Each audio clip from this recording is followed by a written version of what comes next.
What's up, filmmakers? Welcome. We have my intern that has been interning with Red Creative Films. Hello there. For the past about 3 months now. And we're going to interview him kind of like podcast style. This is going to go on YouTube and potentially a future podcast for Red Creative Films. We'll see. And just kind of get Noah's standpoint of what he got from the internship, where he's going thus far, and also kind of like your background, your history. So let's kind of dive right into that. If you can tell me a little bit about yourself first, and then we can talk about me maybe. All right, a little bit myself. Where do I begin? Well, first off, born in Michigan, came down here to Texas with my family almost 17 years ago now, and enjoy it here very much. Let's see, what else about myself? I enjoy some reading, working out wherever I can, playing the guitar. Of course, why we're here, audio and visual, that sort of thing. That's right. And I heard you like ultimate frisbee too. Right? Yes, that, and some swing dancing as well. Ooh, there we go. Yeah, I met my wife two-stepping, so I know they're a little bit different, but similar concepts. Yeah. Well, cool. Well, what got you into video production? Did you go to school for this? Like, was it your dream all along? It was not my dream. It's like you're a child, you're growing up, and you're trying to figure out what you want to do because you latch on to one thing, then your interest goes to another thing. And so I did not originally decide on audio visual. It's like, okay, I do not feel like I have the experience for that sort of thing. But and at one point in high school, at my church, I thought, oh, you know what? I think I'll just get plugged in and see what happens. Didn't know what would happen if I hadn't decided to do that, because now, because I started doing that, and I enjoyed it so much that in fact when I left the high school ministry and went into the college group, I immediately got plugged into helping out with that, and I just enjoyed it really much.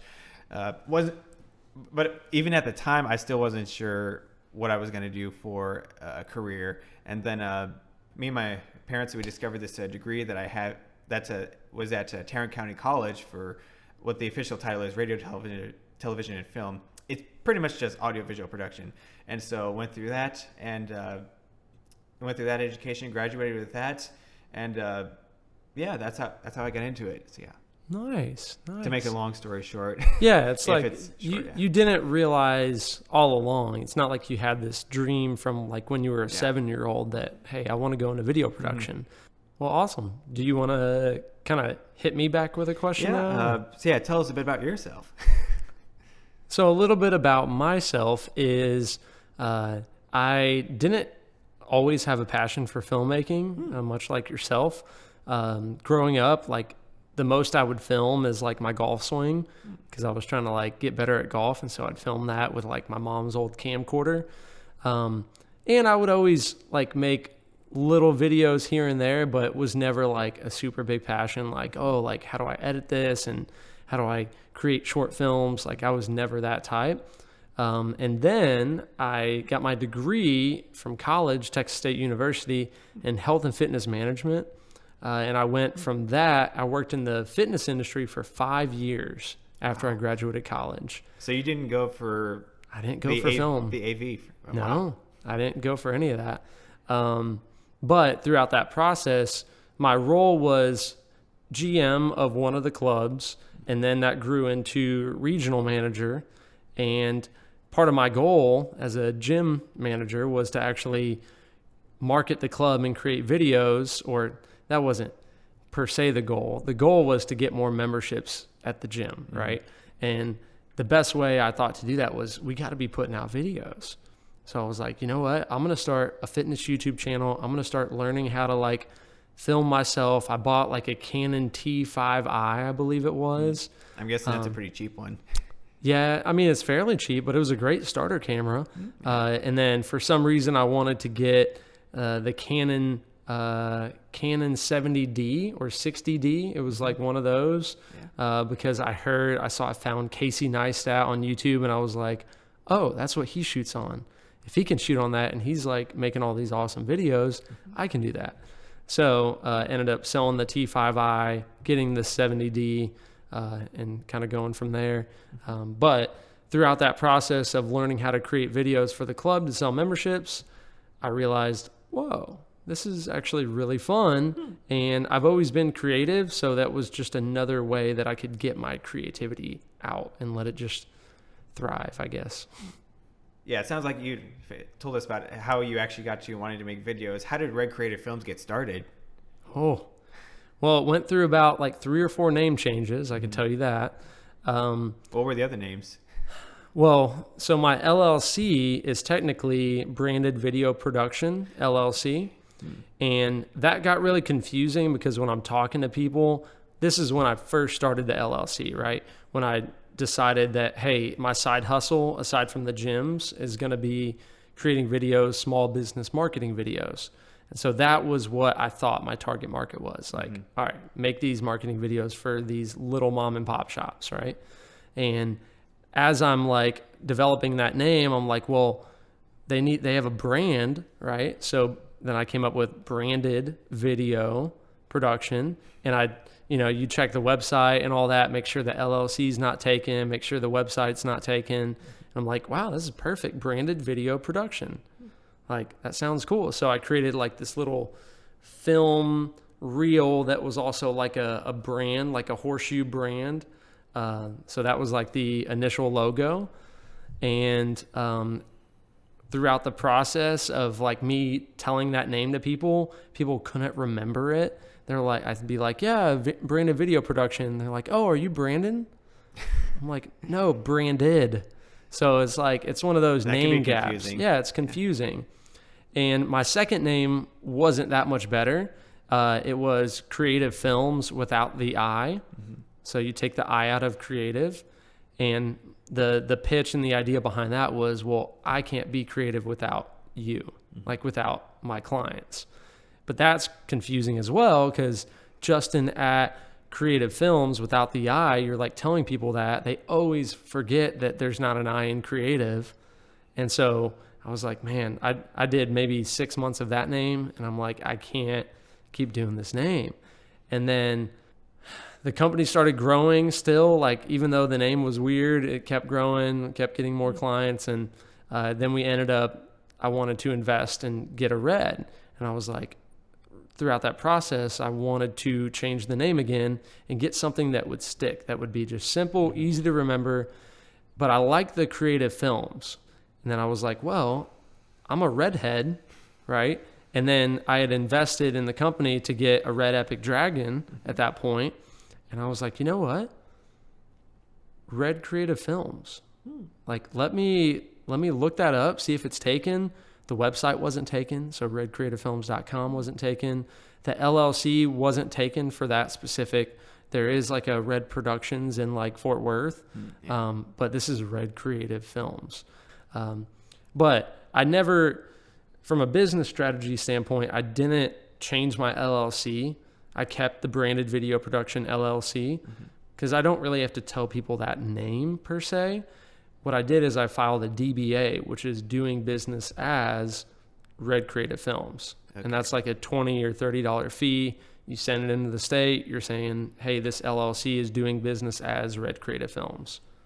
And you're good to go. Okay. Long story short, right?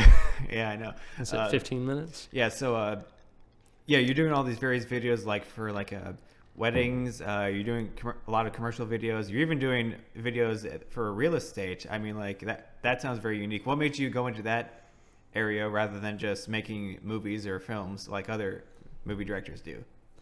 Yeah, because I was always wanting to go the route of small business marketing or mom and pop shop video marketing. So, and I have a lot of passion for creating marketing videos. And what's interesting is there is somewhat of an overlap now as commercials are progressing, like how commercials are produced. There's a lot of filmic qualities of them. Yeah. And so, I don't know, I've never really wanted to create like a feature film, a narrative feature film. I do like experimenting with recreating scenes from like feature films, but I don't know, maybe that's something we'll do someday. But I wanted to stick with creating marketing videos, like commercial side, and then weddings. That was one of the first things I dove into when I started making videos and getting paid for them. So I was like, all right, marketing videos, weddings, and then real estate kind of just like happened.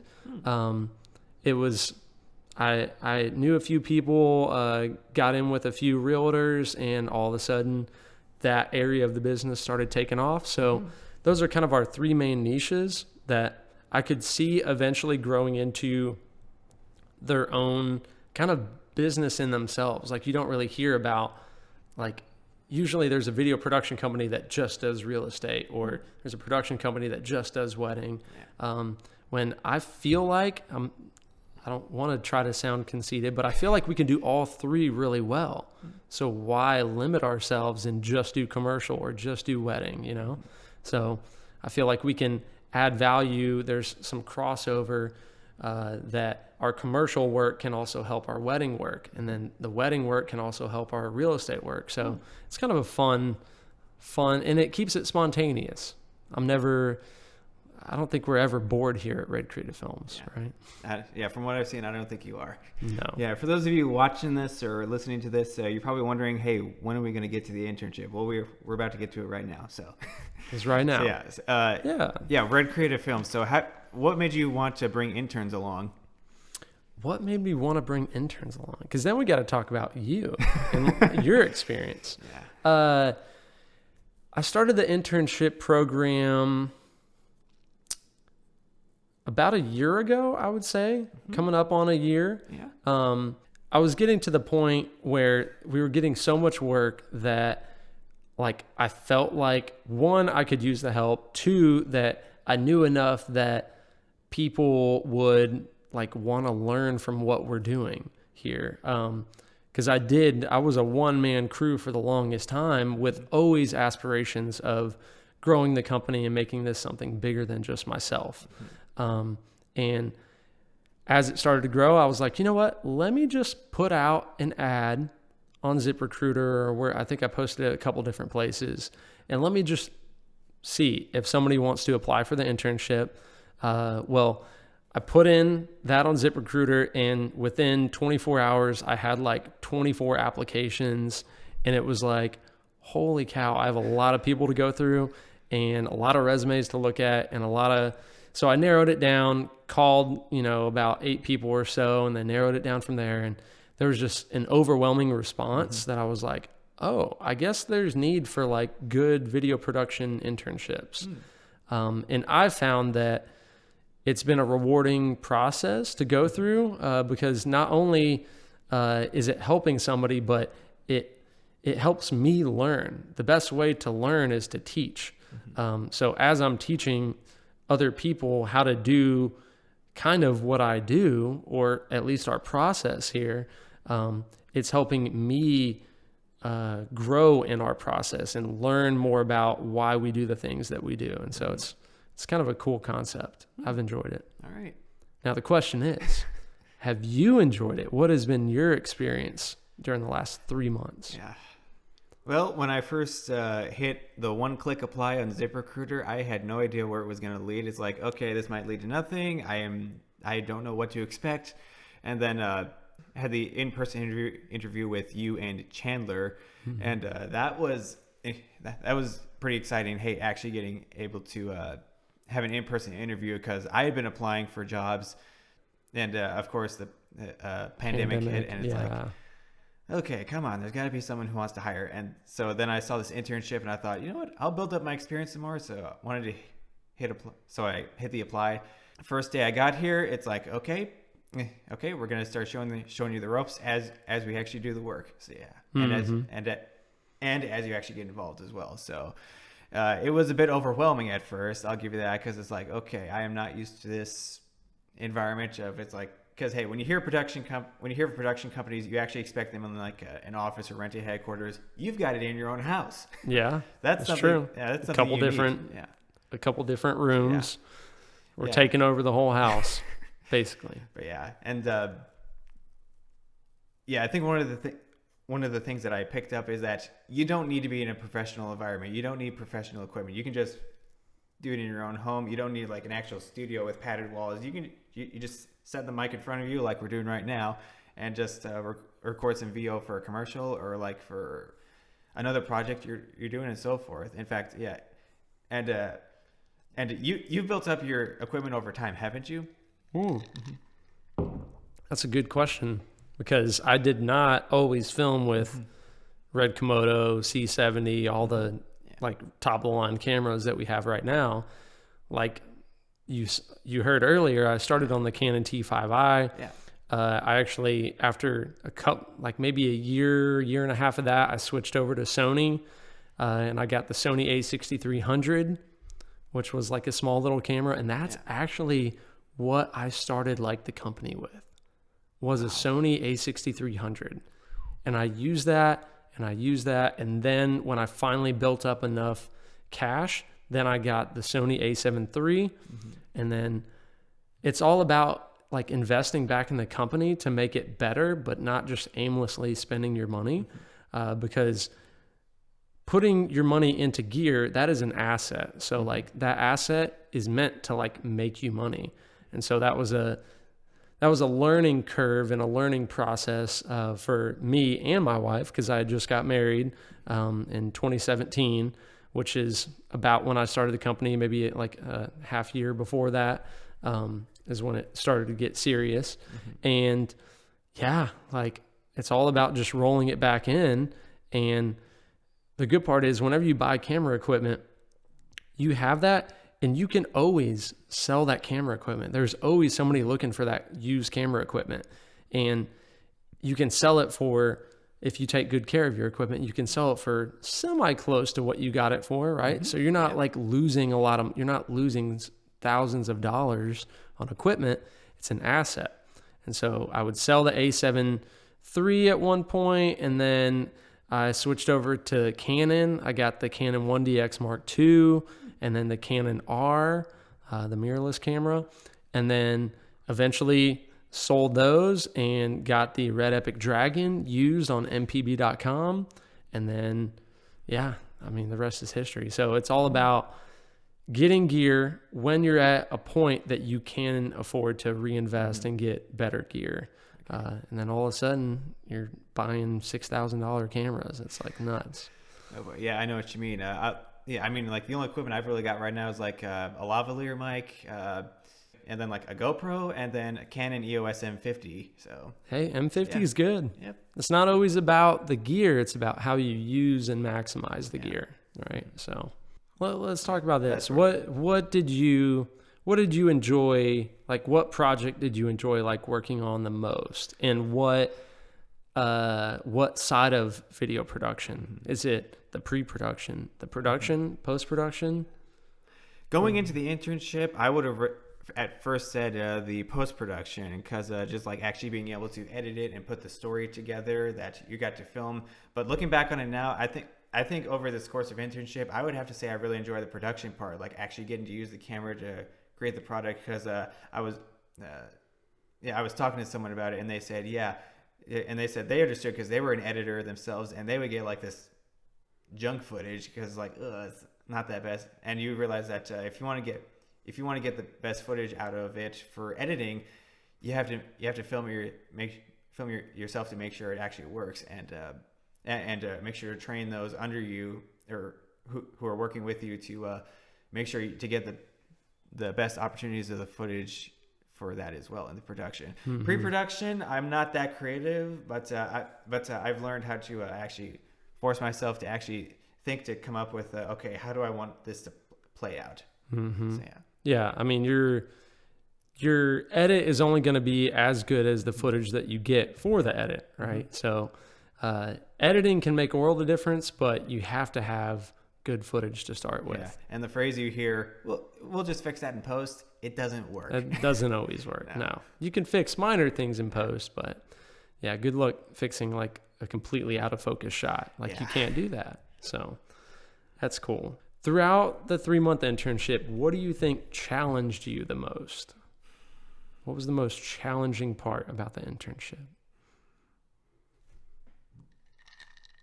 Drinking coffee? I still haven't had a drop of caffeine in my life, so it's crazy. Yeah.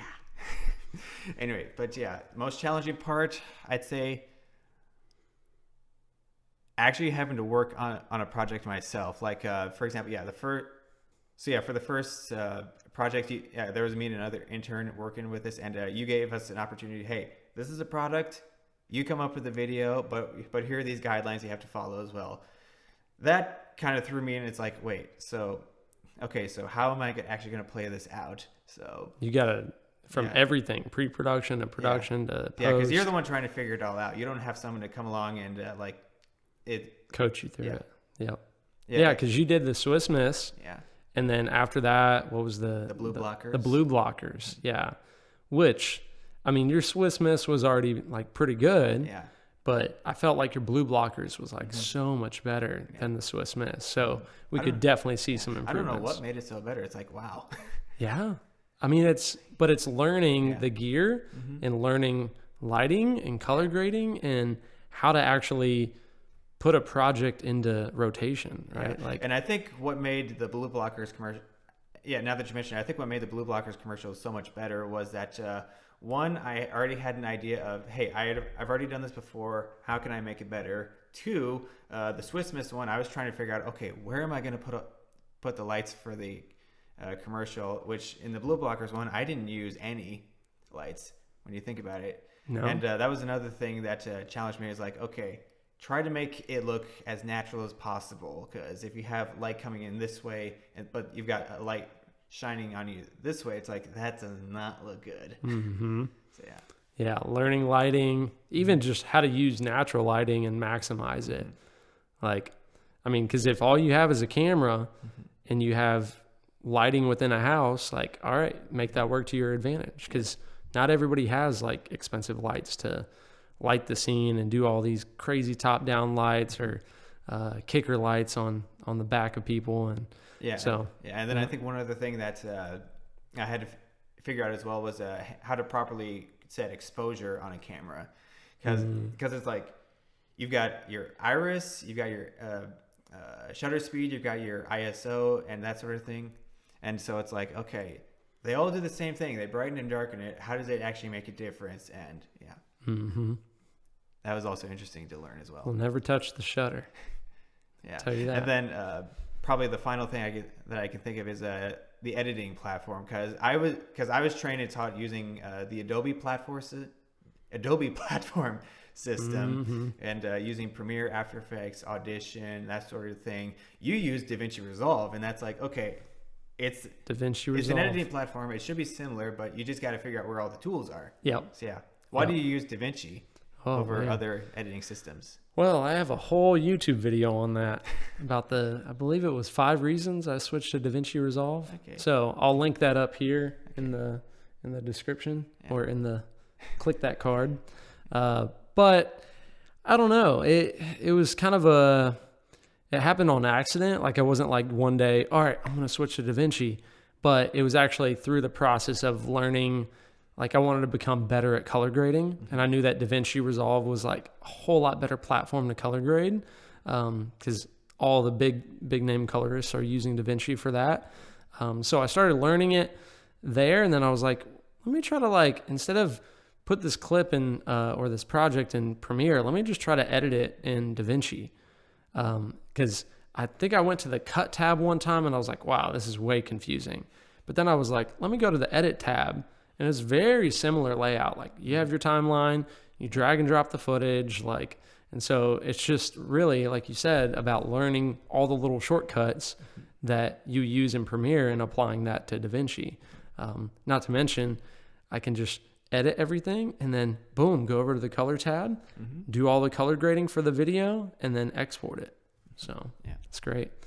Well, I think we should wrap it up, because we're looking at probably 30 minutes of footage. Hopefully your camera hasn't died. Well, any final thoughts, Noah? Any takeaways? Any plans that you have now that the internship's over? What do you want to do in the future? And well, let's see. So takeaways. Figure out how you actually want to plan it out and create it. That's because if you don't have it all figured out in pre-production, you are going to be in trouble with production and post-production. But also just don't overthink it. Just go don't overthink it.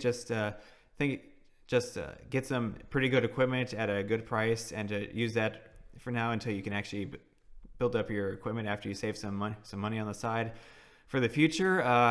I think just right now I work at my church as the AV production assistant. And I really enjoy it. So yeah, just continue to work there from now, and also just do some projects, work on some projects, and make my own content on the side to continue to build my portfolio. But Nice. yeah, this was a pretty enjoyable time here. Good. I'm happy to hear it. Yeah, That's and amazing. If you ever need a production company to make a video for you, go to Red Creative Films. Or if you need an internship, let me know. Well, thank you, Noah. I appreciate you being an intern for the past 3 months, and appreciate everything you've done. Thank you very much for the opportunity. Yeah, I feel like I've learned a lot here. that's awesome. That's what it's all about, really. When it comes down to it, that and drinking coffee.